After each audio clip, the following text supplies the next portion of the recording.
Hello students, I hope you all would be fine. Today we will be starting a new chapter and the chapter is clauses. Very easy chapter if you focus on the lecture. And if you are focusing on the lecture, it is very easy for you all. See here, a part of sentence, usually a group of words which has a single subject and finite verb is called a clause. First of all, clause is what? It is a group of it is the part of a sentence. Any part of the sentence. It is called a clause. First of all, it should be a part of sentence and it should give some meaning. The first condition is that it should be the part of sentence and it should give some meaning. First condition is that, and the second is there should be subject, and the third is there should be a finite verb.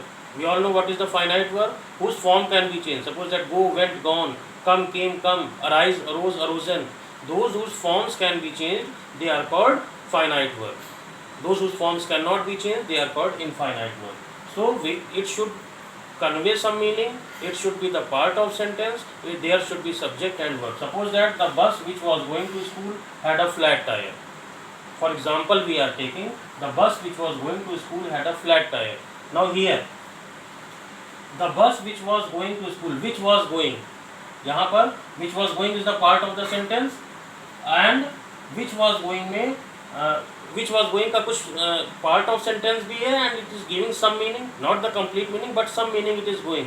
Which was going, जो जा रही थी, some meaning we are getting, not complete meaning but some meaning, and part of the sentence also. First condition is fulfilled. Second condition, there should be subject, which is the subject here. जो जा रही थी, जो का English यहाँ पर which है, तो which is acting as a subject, and was going is the finite verb, main verb, go is the main verb. So which was going, so which was going is the part of the sentence and it is giving some meaning. There is a subject and a finite verb, that is why it will be the clause. But in every condition we cannot say the clause. जहाँ पर वो part of sentence भी हो, उसका meaning भी आए और उसमें एक subject भी हो और finite verb भी हो, then only it is clause.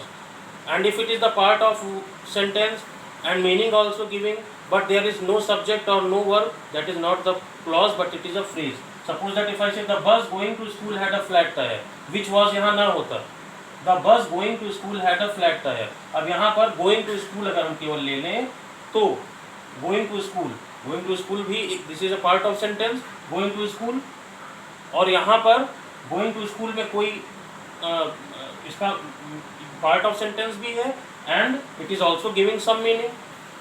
It is the part of the sentence also and it is also giving some meaning, but there is no subject. Going to school, if there is any subject, is there any verb?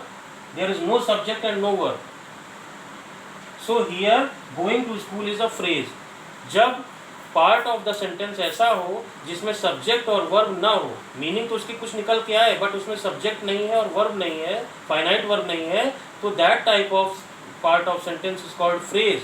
और जब sentence का part ऐसा हो जिसका कुछ meaning निकल करके आए और उसमें सब्जेक्ट भी हो और वर्ब भी हो, that is called a clause. This is the basic difference between clause and a phrase. So here we are studying about clause. Now types of clause. There are three types of clause. First is independent clause, second is subordinate clause, and third is coordinating clause. Suppose that independent and main clause, subordinate clause.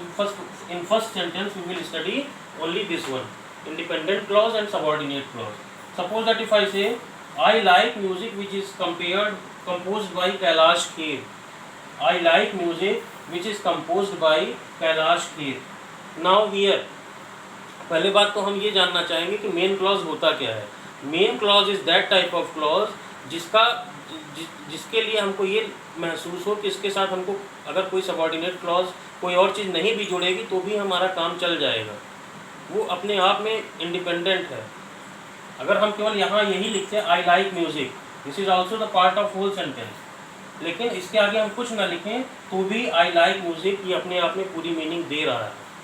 तो जब part of the sentence is in that way which is independent in itself, जिसको किसी की ज़रूरत नहीं है, जब part of sentence ऐसा हो कि वो खुद में stand कर सके and it does not require any help, that is called main clause or principal clause, isn't it? This is I like music, this is independent clause. isn't it? I like music.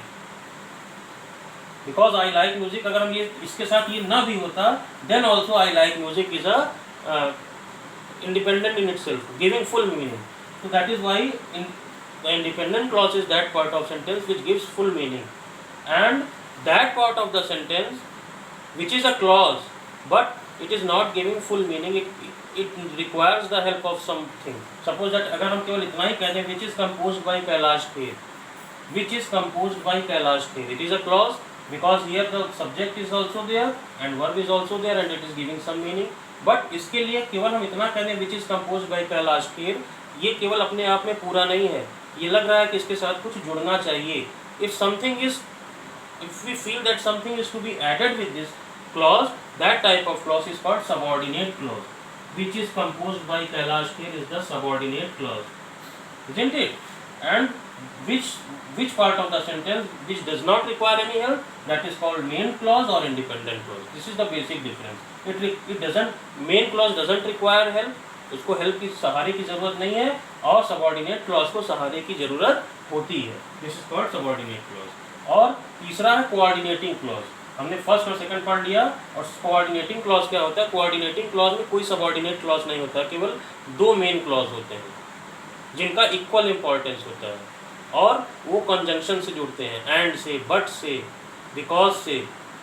ठीक है, two main clauses should be there and no subordinate clause should be there. Subordinate clause नहीं होना चाहिए, केवल main clause दो होने चाहिए और वो जुड़े होने चाहिए, एंड से, बट से, बिकॉज से, इस तरीके के कंजंक्शन से जुड़े होने चाहिए जिनका इक्वल इम्पोर्टेंस हो. जैसे I like music and I like enjoying with friends. I like music and I like enjoying with friends. अब यहाँ पर देखिए दो क्लॉजेज हैं. I like music, this is main clause, क्योंकि इसको किसी के सहारे की जरूरत नहीं, केवल हम इतना ही कहते हैं I like music, it's full meaning we are getting. And दूसरा क्लॉज है I like enjoying with my friends. इसको भी इसके सहारे की जरूरत नहीं है, ना इसको इसके सहारे की जरूरत है और ना इसको इसके सहारे की जरूरत है. अगर हम केवल इतना कहें I like enjoying with friends, this is also a main clause, complete sense. So both the clause are main clause. दोनों इक्वल इम्पोर्टेंस के क्लॉज हैं, कोई किसी से कम नहीं है. The importance of both the clause are equal. So when we are joining two clauses, those who are main clauses and they are of equal importance. And when we are joining them by a conjunction, and से हमने जोड़ दिया, और से जोड़ देते, because से जोड़ देते, although yet से जोड़ देते, किसी भी कंजंक्शन से जोड़ देते, बट दोनों मेन क्लॉज होते और दोनों का इक्वल इंपॉर्टेंस होता, then that clause is called coordinating clause. इसमें सबऑर्डिनेट क्लॉज नहीं होता है, this is called coordinating clause. अच्छा, अब क्लॉज को स्टडी करने के लिए हम तीन तरीके से स्टडी कर सकते हैं. First is noun clause, second is adjective clause and third is adverb clause. जब हम क्लॉज को पूरा उठा करके देखते हैं, when we see as a whole, और हमको ये लगे कि वो नाउन की तरह एक्ट कर रहा है, then it is a noun clause. अगर हम क्लॉज को पूरा उठा के देखें as a whole, we are feeling that it is acting as a adjective, then it is adjective clause. And when we feel that it is acting as a adverb, then that is called a adverb clause. So here noun clause, Rohit listened to what was told. Rohit listened to what was told. Rohit ने उसको वो सुना जो उसको बताया जा रहा था. रोहित ने वो सुना जो उसको बताया जा रहा था. अब यहाँ what was told, what was told clause है, क्योंकि व्हाट यहाँ पर सब्जेक्ट के रूप में आ रहा है, and told it is a finite verb, so what was told is a clause.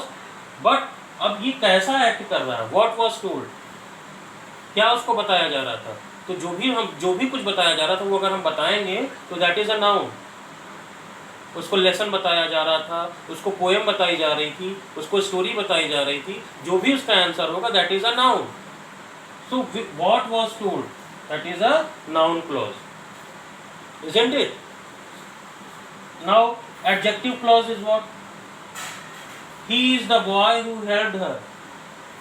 He is the boy who helped her. Here देखिए who helped her is a clause, because यहाँ पर who जो है वो this is a subject and helped is a finite verb, so it is acting as a clause, subordinate clause. but किस तरह से act कर रहा है?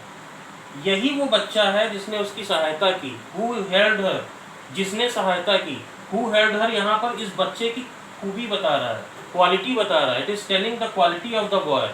it is acting as an adjective. Who helped her? Suppose that if I say the girl sitting on the front row is my sister. The girl who is sitting on the front row is my sister. Now who is sitting?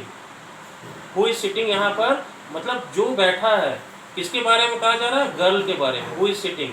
वो girl की विशेषता बता रहा है, adjective हो रहा है. तो when यहाँ पे who helped her ये इसकी विशेषता बता रहा है, he is the boy की. बॉय की विशेषता, it is acting as adjective, then it will be called adjective clause. और एडवर्ब क्लॉज क्या होता है? जब वो एडवर्ब की तरीके से एक्ट करे, when it is acting like a adverb. और adverb is what? Adverb tells the quality of the verb. Suppose that if I say the match stopped when it rained. अब यहाँ पर व्हेन इट रेन्ड ये हमारा clause हुआ because when is the subject here and rained is the finite verb here. अब ये when it rained जब बारिश शुरू हुई, it is telling about the verb. कब बारिश शुरू हुई? Then when the match stop, मतलब जब मैच स्टॉप हुआ तब बारिश, जब बारिश शुरू हुई तब मैच स्टॉप हुआ. So it is telling about the stoppage of the match. Match कब स्टॉप हुआ? When it rain. तो स्टॉप के बारे में बता रहा है, वर्ब के बारे में बता रहा है. कब स्टॉप हुआ? When it rain. और जो वर्ब के बारे में बताया दैट इज एडवर्ब. वो एडवर्ब है. जो चीज़ किसी वर्ब के बारे में बताए, the word which tells about the verb, that is adverb. So here the match stopped when it rained. When it rained का मतलब जब बारिश शुरू हुई. तो जब बारिश शुरू हुई किसके बारे में बता रहा है? मैच के खत्म होने के बारे में बता रहा है. And stopped is the verb here. तो जो वर्ब के बारे में बताया वो adverb. And when it rained ये एज अ एडवर्ब एक्ट कर रहा है, then it will be called adverb clause. So noun clause, adjective clause, adverb clause, it is very easy. और अगर कभी आता है relative clause, what is relative clause? तो एडजेक्टिव क्लॉज को ही रिलेटिव क्लॉज भी बोलते हैं. इसमें आप कंफ्यूज ना होइएगा, जो एडजेक्टिव क्लॉज होता है वही रिलेटिव क्लॉज भी होता है. So in this way the whole of the chapter we have done it. And if there is any problem you can write on the WhatsApp and ask to me. I will try to surely resolve that and do the homework properly. Thank you and have a wonderful day.